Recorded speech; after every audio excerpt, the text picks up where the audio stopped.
नवरात्र 2023 दुर्गा सप्तशतीचे चमत्कार ऐका सविस्तर. नमस्कार मित्रांनो, आई जगदंबेच्या कृपेची अनुभूती देणारा पवित्र पावन ग्रंथ म्हणजे दुर्गा सप्तशती. या ग्रंथाच्या वाचनाने मनुष्याच्या जीवनात काय बरे बदल होतात. त्याचबरोबर हा दिव्य ग्रंथ अनेक प्रकारचे अनुभव माणसाला तुम्हाला माहिती. प्रभू श्रीरामांनी सुद्धा दुर्गा सप्तशतीचे पठण केले होते. ते कशासाठी, या सगळ्या प्रश्नांची उत्तरं आजच्या या व्हिडिओत जाणून घेऊयात. मंडळी, यंदा 15 ऑक्टोबरपासून दुर्गा देवीची सुरुवात होत आहे. हा उत्सव शक्तीचा जागर करण्याचा उत्सव आहे.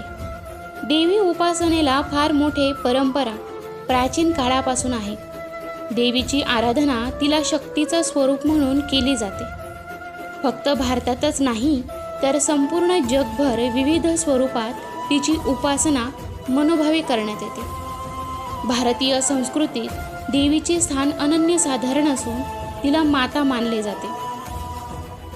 दुर्गा देवीच्या संदर्भातला एकमेव प्रमाण ग्रंथ म्हणून दुर्गा सप्तशतीची सर्वदूर ख्याती आहे. एकच नाही तर तो स्त्री शक्तीचे रूप उलगडून सांगणारा द्वितीय ग्रंथ आहे. या किंचितही शंका नाही आणि अतिशय युक्ती तर नाहीच नाही. सर्व पूर्ण मार्कंडेय पुराण प्राचीन मानलं जातं आणि त्याच मार्कंडेय पुराणातलं दुर्गा सप्तशती अंश आहे. देवी नित्य रूपा असून तिने सर्व जग व्यापला आहे. विविध प्रसंगात विविध रूपात विश्वास प्रकट होत असते. दुर्गा सप्तशतीचा दुसरं नाव देवी महात्म्य आहे. याचे 13 अध्याय असून या देवी महिषासुरमर्दिनीच्या रूपात प्रकटले असून तिने सर्वसामान्यांना त्रास भगवान करून सोडणाऱ्या दृष्ट राक्षसांचा तुंबळ युद्ध करून त्यांचा पराभव कसा केला याचे रसाळ भाषेत वर्णन या ग्रंथात आहे. मुळात या ग्रंथात 568 ग्रंथ होते, परंतु वेळोवेळी त्यात भर पडत गेली आणि शेवटी त्यांची संख्या झाली 700. म्हणूनच कालांतराने हा ग्रंथ दुर्गा म्हणून असा ओळखला जाऊ लागला. या दुर्गा देवीची उपासना बाह्य आणि अभ्यंकर अशा 2 प्रकारे केली जाते. यापैकी बाह्य उपासनेचे 2 भाग आहेत ते असे की वैदिक आणि तांत्रिक. वैदिक पूजेत भक्ती, यज्ञ, ज्ञान तसेच योगाव्यतिरिक्त तांत्रिक साधनेत तांत्रिक सर्वर्तने देवीशी एकरूप होतो असे म्हणतात. महिषासुराला गुणयुक्त मानवी मनाचे प्रतीक मानून मार्कंडेय पुराणात प्रस्तुत केलेले आहे. परंतु देवी भागवतात मात्र त्याला देवीवरील प्रेमाने आणि आंधळा दाखवला आहे. दुर्गा सप्तशती साहित्यांचा केवळ संहाराशी शौर्यगाथा नसून कर्म, भक्ती आणि ज्ञानाची त्रिवेणी असून ती भक्तांचे सर्व मनोगत पूर्ण करते.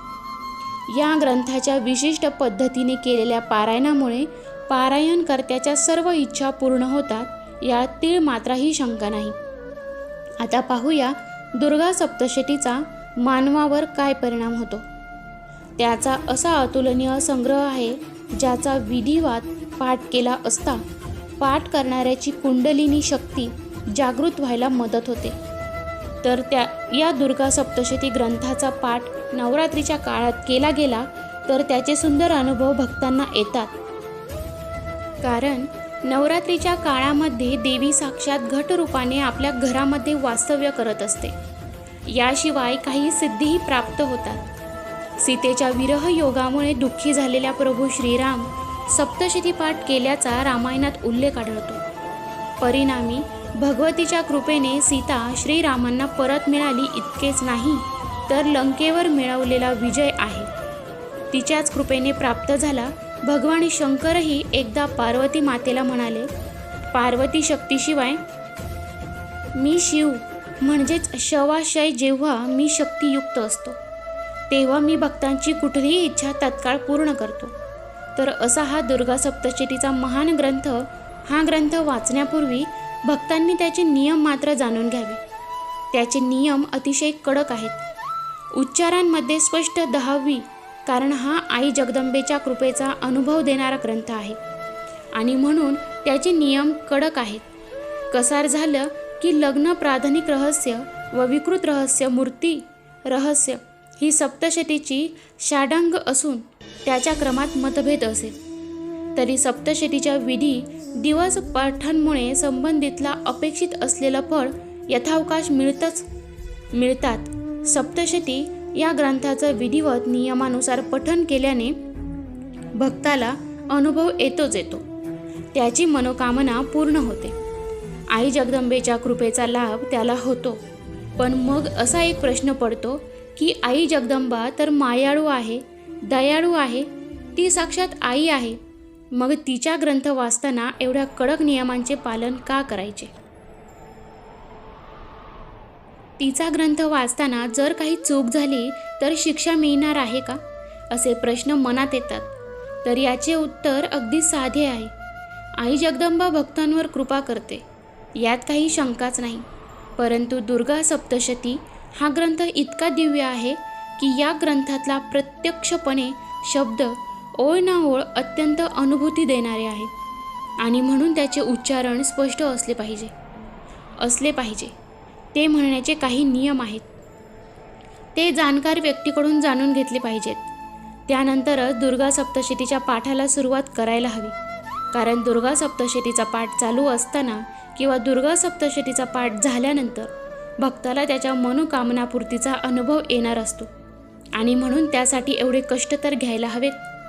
आणि अगदी साध्या सरळ भाषेत सांगायचं म्हटलं तरी आई जरी प्रेमळ असली तरी लेकरावर कृपेचा वर्षाव जरी करत असली, जेव्हा जेव्हा लेकराला शिस्त लावायची वेळ येते तेव्हा आईकडे धोरणही स्वीकारते, यात काही शंकाच नाही का? लेकराची बेशिस्त वागणे कोणत्या आईला सहन होत नाही, बरोबर ना? आणि म्हणूनच दुर्गा सप्तशतीचा पाठ घरात करायचा असेल तर घरातल्या सगळ्याच सदस्यांना त्याचा नियम समजावून सांगावेत. पाठ चालू असेपर्यंत कुठलेही बेशिस्त वर्णन, कुठल्याही प्रकारचे मांसाहार, कुठल्याही प्रकारचे व्यसन, त्याचबरोबर कुठल्याही प्रकारचे वाद विवाद, भांडणं घरात होता कामा नये, याची काळजी घ्यायला हवी आणि ती सगळ्याच सदस्यांनी घ्यायला हवी. यावर साधा सरळ एक उपाय म्हणजे दुर्गा सप्तशतीचा पाठ करायचा ठरलं तर घरातल्या सगळ्यांनाच नियमांची कल्पना द्यायला हवी.